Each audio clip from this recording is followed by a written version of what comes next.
Hello बच्चों, good morning. Welcome back to CHCL Hindi high school of home learning class. I am Ankita Maurya.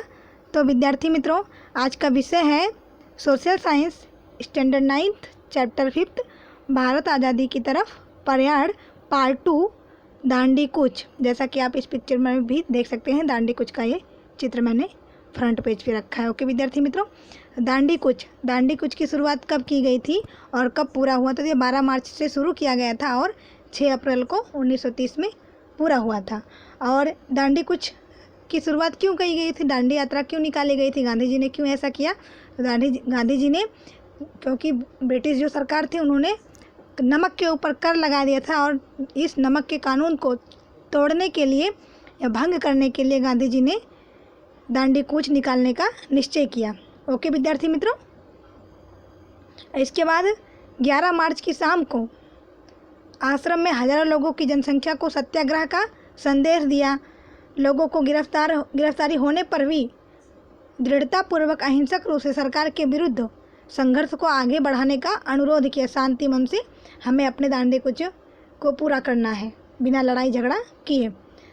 तो अहमदाबाद के साबरमती हरिजन आश्रम में, अब इसे गांधी आश्रम के नाम से जाना जाता है जैसा कि आप सभी जानते हो, 12 मार्च 1930 को वैष्णो जन तो तेने रे कहिए जे पीड़ पराई जान रे ऐसा गीत गाया और भड़े नरसइयो तेनु दर्शन करता कुल इकोत्तर तरया रे।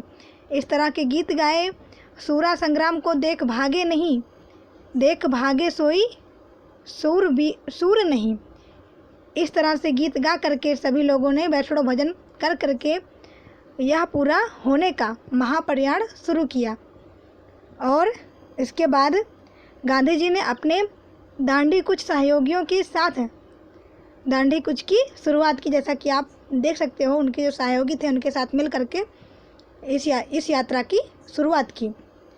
और इसके बाद अहमदाबाद से दांडी कूच की जो लगभग दूरी थी 370 किलोमीटर है, कहीं कहीं पे 388 किलोमीटर भी नेट पे बताया गया है।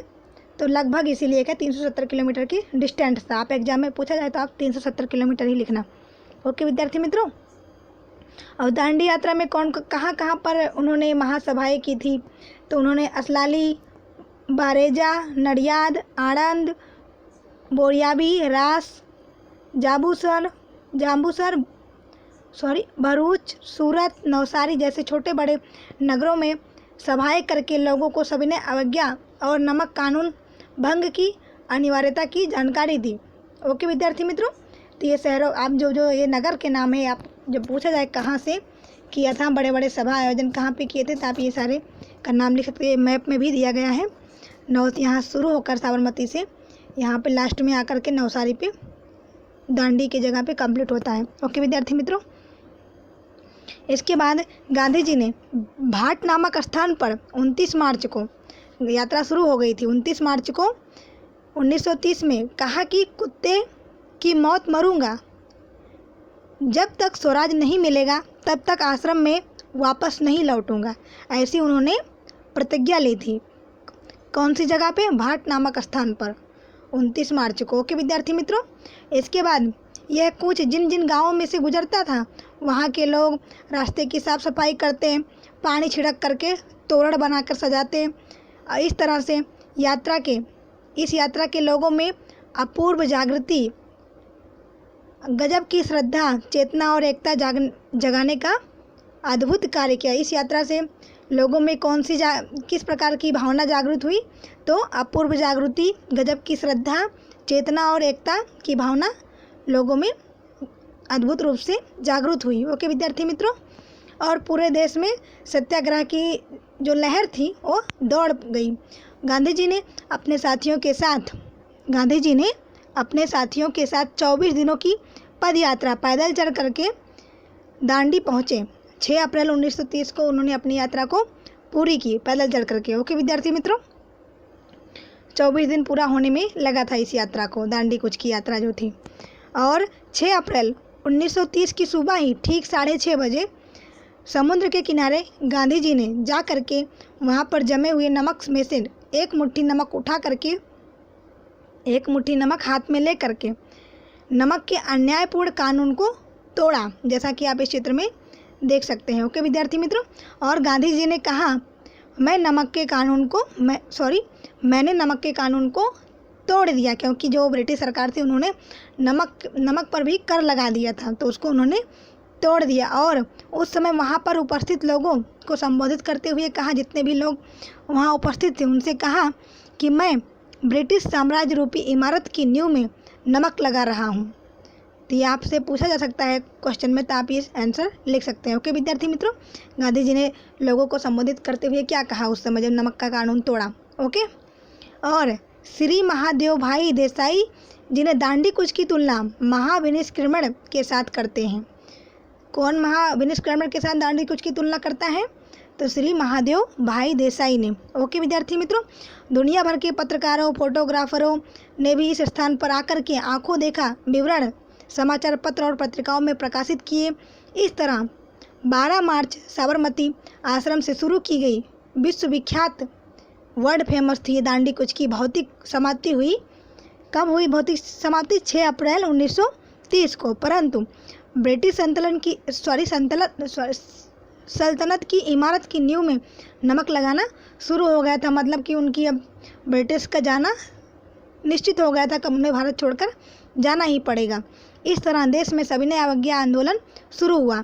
सरकार ने दमन के कोड़े बरसाए, लाठीचार्ज, गिरफ्तारी, गोलीबारी, स्त्रियों और बालकों पर बहुत सारे जुल्म किए, और उन्हें जुल्म करने पर भी लड़ाई कमज़ोर भी नहीं पड़ी। मतलब इतना सारा अंग्रेज़ों ने अत्याचार किया पब्लिक पर, लेकिन जो उन्होंने अपना बेड़ा उठाया था सविनय अवज्ञा आंदोलन का, वो उससे कमज़ोर नहीं पड़ा, बल्कि आगे ही बढ़ता गया।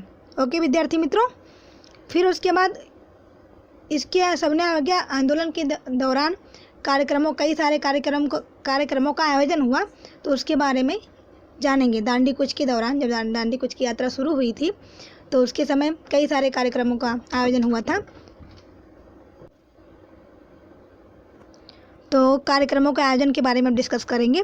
तो दांडी कूच के दौरान विदेशी कपड़ों का बहिष्कार हुआ और शराबबंदी, हिंदू मुस्लिम शराबबंदी हुई, हिंदू मुस्लिम एकता बढ़ी, हिंदू और मुसलमानों में एकता बढ़ी, अस्पृश्यता का निवारण हुआ, मतलब जो छुआछूत था उसका निवारण हो गया, आदि जैसे अनेक रचनात्मक कार्यक्रमों का आयोजन किया गया। तो रचनात्मक कार्यक्रमों का आयोजन किया गया, तो आप लिख सकते हो विदेशी कपड़ों का बहिष्कार, शराबबंदी, हिंदू मुस्लिम एकता, अस्पृश्यता निवारण आदि। ओके विद्यार्थी मित्रों, अब दांडी यात्रा और नमक सत्याग्रह से आई जागृति, दिस इज टाइपिंग मिस्टेक, जागृति के कारण असहयोग आंदोलन और सत्याग्रह के कार्यक्रम देश भर में शुरू हो गए।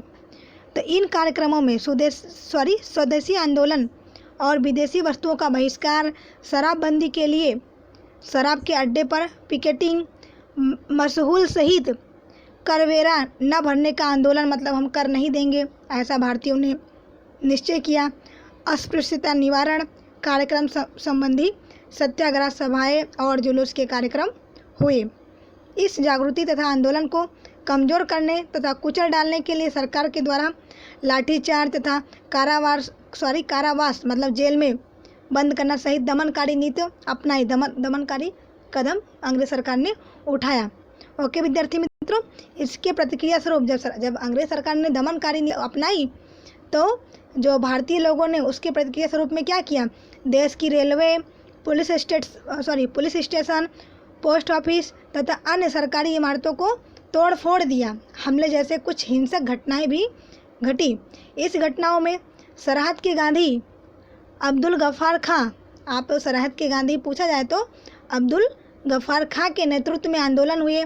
मुंबई के पास बडाला के पीठे पर नागरिकों का हमला, दिल्ली में कस्तूरबा गांधी के नेतृत्व में शराबबंदी के लिए पिकेटिंग, सूरत के धरासड़ा तथा बीरमगांव क्षेत्र में हुए नमक सत्याग्रहों के अतिरिक्त सरकारी विद्यालयों में से पढ़ाई छोड़ देने के कार्यक्रम मुख्य थे। मतलब बहुत सारे स्टूडेंट ने पढ़ाई भी छोड़ दी थी उस समय। अब हम दांडी कूच के बारे में पढ़ चुके, आशा करती हूँ आप सभी को समझ में आ गया है। तो हम गांधी इरविन समझौता, गोलमेज परिषद और सत्याग्रह का स्थगन। तो सबसे पहले गांधी इरविन समझौता कब हुआ था? मार्च 1931 में, ये याद रखना आप सभी लोग। तो ब्रिटिश सरकार ने भारत को किस प्रकार का संविधान तथा ब्रिटिश सरकार द्वारा भारत को किस प्रकार का संविधान तथा सुधार देगी, इसके लिए गोलमेज परिषदें बुलाई और नवंबर 1930 में पहली परिषद लंदन में आयोजित की गई थी। और नवंबर 1930 में, लेकिन उस समय कांग्रेस पार्टी थी, उन्होंने उसमें भाग नहीं लिया, इसलिए वो जो गोलमेज पहला सम्मेलन था, पहला आयोजन जो किया गया था लंदन में, वो निष्फल हो गया, क्योंकि उस समय कांग्रेस की पार्टी जो थी वो अनुपस्थित थी, वो लोग नहीं भाग लिए थे। ओके, तो पहली परिषद जो है लंदन में बुलाई गई थी और इससे जब उन्होंने भाग नहीं लिया कांग्रेस ने, तो इससे कांग्रेस को मनाने के लिए गांधी जी और इरविन के बीच गांधी इरविन समझौता हुआ। ताकि कांग्रेस भी भाग ले, इसके लिए गांधी इरविन समझौता किया गया मार्च 1931 में। और इनमें गांधी इरविन समझौते में किन किन मुद्दों का समावेश किया गया वो अब हम जानेंगे।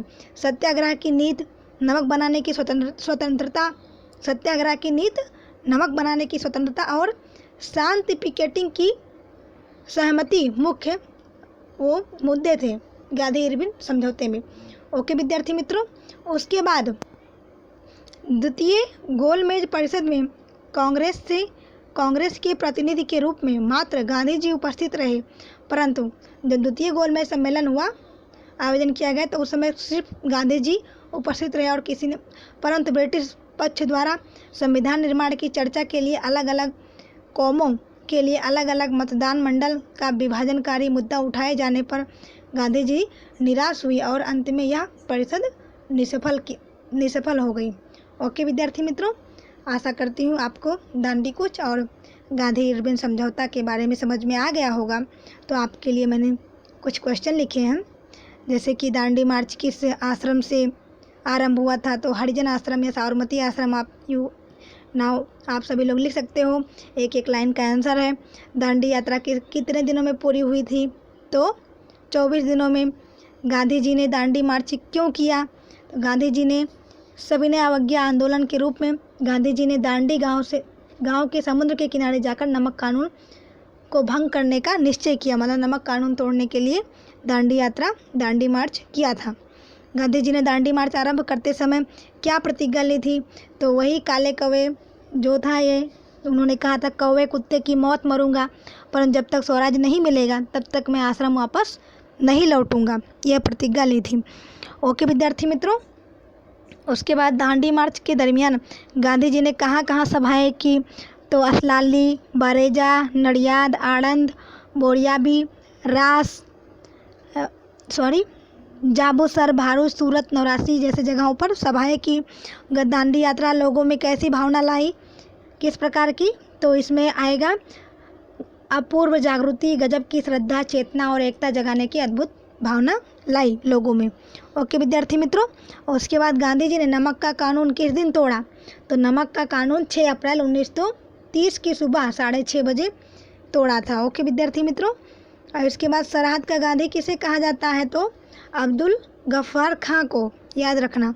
दांडी कूच के दरमियान कौन कौन से रचनात्मक कार्यों का आयोजन किया गया, तो विदेशी कपड़ों का बहिष्कार, शराबबंदी, हिंदू मुस्लिम एकता, अस्पृश्यता निवारण आदि जैसे रचनात्मक कार्यों किया गया था।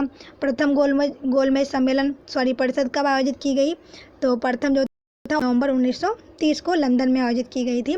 गांधी इरविन समझौता के मुख्य मुद्दे क्या थे, तो इसमें क्या क्या मुद्दे थे, तो इसमें जब कांग्रेस नहीं मानी थी तो इसके लिए जो गांधी और इरविन के बीच में समझौता हुआ और उसके लिए उन्होंने नमक बनाने की स्वतंत्रता मांगी और शांति पिकेटिंग की सहमति, सत्याग्रह की नीति, ये सब मुख्य मुद्दे थे। ओके विद्यार्थी मित्रों, आई होप आप सभी को समझ में आ गया होगा। आप सभी लोग अपने नोटबुक में आंसर लिख लेना, ठीक है। आज का लेक्चर यहीं पे समाप्त करते हैं। आगे का पार्ट हम नेक्स्ट लेक्चर में चर्चा करेंगे। विद्यार्थी मित्रों, थैंक यू, बाय बाय।